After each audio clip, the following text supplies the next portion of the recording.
Hello students, good morning to all. इस lecture में हम लोग हैलोफॉर्म रिएक्शंस के बारे में पढ़ने वाले हैं, जो कि बहुत ही इम्पॉर्टेंट्स है। तो चलिए सबसे पहले हम लोग सीखते हैं कि हैलोफॉर्म रीएजेंट क्या होता है, यानी किसके प्रेजेंस में हैलोफॉर्म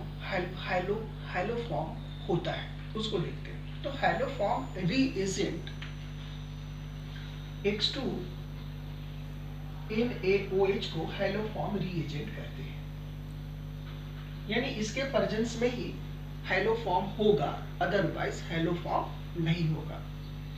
इसे ऐसे भी लिखा जा सकता है NaOX।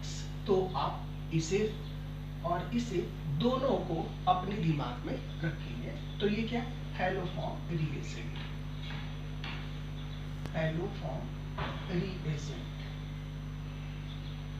लेकिन आप ध्यान से देखेंगे, बच्चों के दिमाग में केवल यही होता है कि हैलोफॉर्म रीएजेंट है, लेकिन साथ साथ इसका एक दूसरा भी काम होता है, जो है ऑक्सीडाइजिंग एजेंट। ऑक्सीडाइजिंग एजेंट यानी ये ऑक्सीडाइजिंग एजेंट के जैसा भी काम करता है। तो ये दोनों बातें आपको ध्यान में रखनी है। तो एक हो गया कि हैलोफॉर्म रीएजेंट क्या होते हैं। तो X2 के साथ में NaOH होना चाहिए, राइट।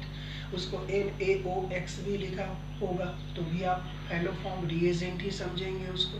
नेक्स्ट, अब हम लोग ये समझते हैं कि कौन से ऑर्गेनिक कंपाउंड हैलोफॉर्म टेस्ट देते हैं।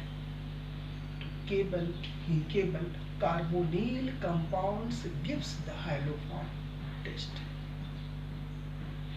दूसरा, कार्बोनिल कंपाउंड, वैसे कार्बोनिल कंपाउंड्स हैलोफॉर्म टेस्ट देते हैं जिसमें कार्बोनिल ग्रुप से डायरेक्टली CH3 ग्रुप अटैच्ड होता है। जैसे देखिए CH3 C double bond O H, देखिए ये कार्बोनिल ग्रुप का फंक्शनल ग्रुप है। अब आप देखिए ये डायरेक्टली CH3 ग्रुप अटैच्ड है, तो हाँ ये हैलोफॉर्म टेस्ट देगा। नेक्स्ट देखते हैं PH C double bond O CH3, बताइए क्या ये हैलोफॉर्म टेस्ट देगा। तो हैलोफॉर्म टेस्ट देने का कंडीशन मैंने क्या बताया था, कार्बोनिल ग्रुप से डायरेक्टली अटैच्ड होना चाहिए CH3 ग्रुप। आप यहाँ चेक कीजिए, क्या एक कार्बोनिल ग्रुप से डायरेक्टली अटैच्ड है CH3, हाँ है ना, यानी ये भी हैलोफॉर्म टेस्ट देगा। नेक्स्ट देखिए CH3 CH2 OH, क्या ये देगा। तो आप देखेंगे कि इसमें कार्बोनिल ग्रुप तो है ही नहीं, तो नहीं देगा। तो भाई यहाँ ये दो काम करता है ना, यदि ऐसा है तो हैलोफॉर्म बना देता है, यदि ऐसा नहीं है तो ऑक्सीडाइज भी तो कर सकता है उसको।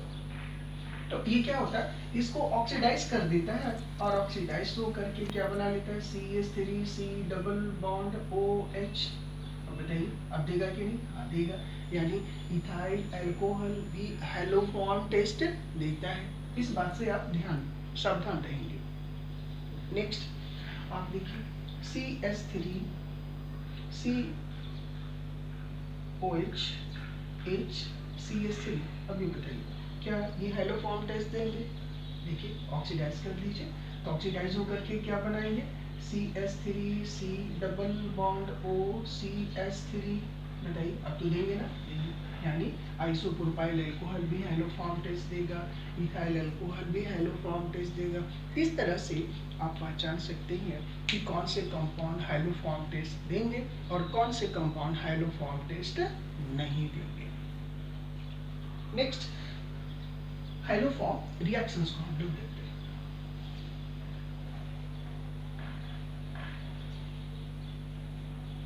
मैंने एस्टरडीहाइड लिया, इसकी रिएक्शंस NaOH, ठीक है, और X2 के साथ करा था X2। ये हैलोफॉर्म रिएजेंट है, तो आपको ऐसा बन जाएंगे HCX X X plus HO C double bond O H और ये बना हाइड्रोफॉर्म।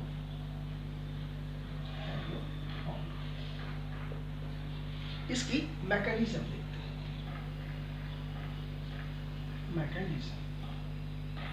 मैकेनिज्म आप इस रिएक्शंस का देखिए। सबसे पहले ये NaOH बेस के जैसा काम करता है। तो ये क्या होता है, और आपको पता है, आपने पढ़ा कि कार्बोनिल कंपाउंड्स का alpha hydrogen acidic in nature होता है, एसिडिक बिहेवियर का होता है। तो सबसे पहले क्या होता है, एस्टल्डिहाइड हमने लिया,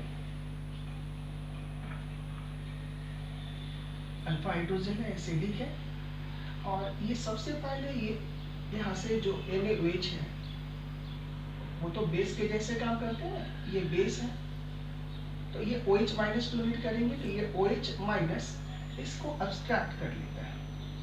तो जब इसको मैं इसको दिखाता हूँ, इसको ये अब्स्ट्रैक्ट कर लेता है। अब्स्ट्रैक्ट कर लेगा तो ये जो बॉन्ड है वो यहाँ शिफ्ट हो जाएगा और ये यहाँ चला आएगा। तो ये ऐसा हो गया, H single bond CO minus double bond C H2। अब क्या होती है, नेक्स्ट स्टेप में ये जो हाइड्रोजन है वहाँ ये अटैक करता है, तो ये बॉन्ड यहाँ शिफ्ट हो जाती है और ये बना लेती है, और ये जब यहाँ शिफ्ट होता है तो ये यहाँ शिफ्ट हो जाती है, और ये हो गया HC double bond O single bond C H और X यहाँ। नेक्स्ट फिर से वही OH माइनस एसिडिक हाइड्रोजन को अब्स्ट्रैक्ट कर लेते हैं यहाँ से, फिर ये बॉन्ड यहाँ शिफ्ट होगा, फिर ये यहाँ आ गया, same DCO minus double bond C X H, right. Next क्या होता है कि आप देखेंगे नेक्स्ट रिएक्शंस, तो यहाँ पर मैं दिखाता हूँ फिर से इसके जैसा ही, यहाँ से फिर ये हाइड्रोजन पे यहाँ ये अटैक करेंगे, फिर ये यहाँ चला आएगा, ये यहाँ अटैक कर लेंगे, तो इस तरह से सेम इसको यहाँ से लिखेंगे उल्टा होगा। अब यहाँ चला है, सेम रिएक्शंस हो गए, तो फिर यहाँ से क्या होगा, HC जैसे ही ये यहाँ अटैक करेंगे, आगे की इस हाइड्रोजन पे अटैक करेंगे, फिर ये यहाँ आ जाएगा, फिर ये अटैक कर लेगा यहाँ, चलिए कर लिया, ये यहाँ आ गए, तो इस तरह से होगा डबल बॉन्ड O और C X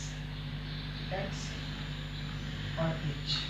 फिर से OH माइनस, फिर इस एसिडिक हाइड्रोजन को अब्स्ट्रैक्ट कर लेगा, this bond will shift here, इसको फिर ऐसे दिखाएंगे HCO minus C X double bond, फिर से वही बात X और X, फिर ये यहाँ अटैक कर लेगा, फिर ये यहाँ आ जाएगा, फिर देखिए इसमें HC डबल बॉन्ड O, ये बॉन्ड यहाँ आ गया, double bond O single bond C X,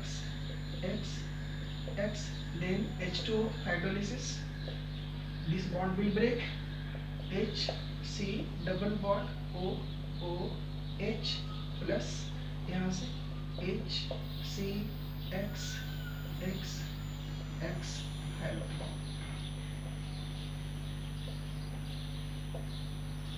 In this way, we all have studied about the